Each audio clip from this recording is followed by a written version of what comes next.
जो खरा गरजू आहे त्याला त्या ठिकाणी कर्जमाफी मिळाली पाहिजे. कर्जमाफीच्या संदर्भातही आम्ही स्पष्टपणे सांगितलेलं आहे की आम्ही समिती तयार केलेली आहे, त्याचा अहवाल अपेक्षित आहे आणि आम्ही कर्जमाफीच्या संदर्भात जे काही आश्वासन दिलेलं आहे ते उचित वेळी आम्ही पूर्ण करणारच आहोत. शेतकऱ्यांच्या संदर्भात देखील अनेक गोष्टी या ठिकाणी सांगितल्या आणि मग हे सांगितलं की तुम्ही जो काही 1 रुपयात पीक विमा आहे ती पद्धत बदलली. खरं आहे, आम्ही बदलली. तर आम्ही पहिला प्रयोग केल्यानंतर आमच्या असं लक्षात आलं की 1 रुपयात पीक विमा आहे म्हणून अनेक लोक 3-3, 4-4 ठिकाणी विमा काढत होते.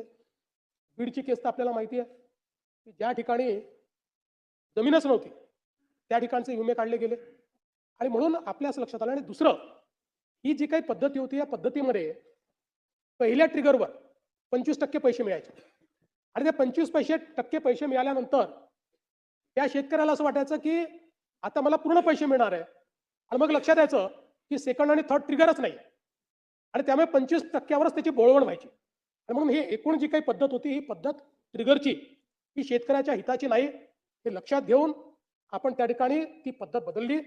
नवीन पद्धतीमध्ये आपण आलो.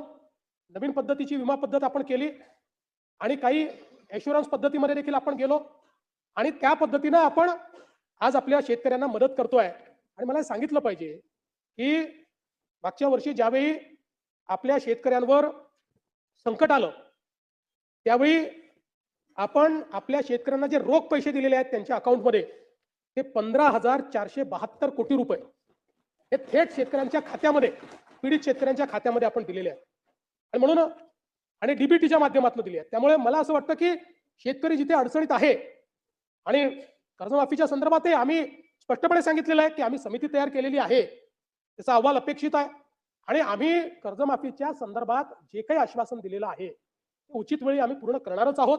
त्या संदर्भात आमचा प्रयत्न असा आहे की आपण ही कर्जमाफी देत असताना मागच्या अनेक कर्जमाफ्यांमध्ये जे आपल्या लक्षात आलं की बँका चुकीच्या पद्धतीचे अकाउंट देतात, जुने अकाउंट्स काढून आपल्याकडनं पैसे घेऊन घेतात.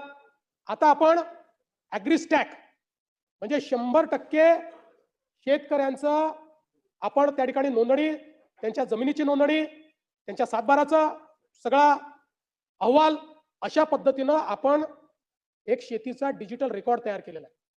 आता हा शेतीचा डिजिटल रेकॉर्ड आधार आणि आधार आपल्याला माहिती आहे की कर्जाचं अकाउंट आधार सीडेड आहे. अशा सगळ्या गोष्टी एकत्रित घेऊन आपल्याला या सगळ्याचा विचार करावा लागेल जेणेकरून जो खरा गरजू आहे त्याला त्या ठिकाणी कर्जमाफी मिळाली पाहिजे. आपल्याला माहिती आहे की मोठ्या प्रमाणात आपण त्या ठिकाणी खरेदी देखील केलेली आहे आणि आता मका खरेदीमध्ये आपलं टार्गेट वाढवून दिलेलं आहे. आपला प्रयत्न आता धान खरेदीची टार्गेट आपण वाढवून घेतो.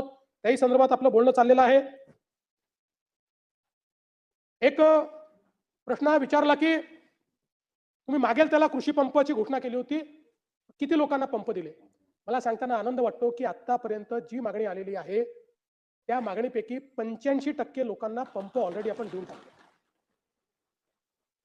आणि साधारणपणे आपल्याला माहिती आहे पूर्वीच्या काळात एकदा पैसे भरले की 2-2, 3-3 वर्ष पंप मिळत नव्हते.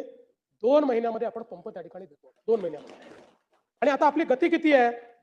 तर आपण जर विचार केला तर 2004 ते 2019 15 वर्षाचा कालावधी आपण जर बघितला तर त्या 15 वर्षाच्या कालावधीमध्ये आपण 14,74,000 पंप बसवले. 14,74,000 15 वर्षाच्या कालावधीत.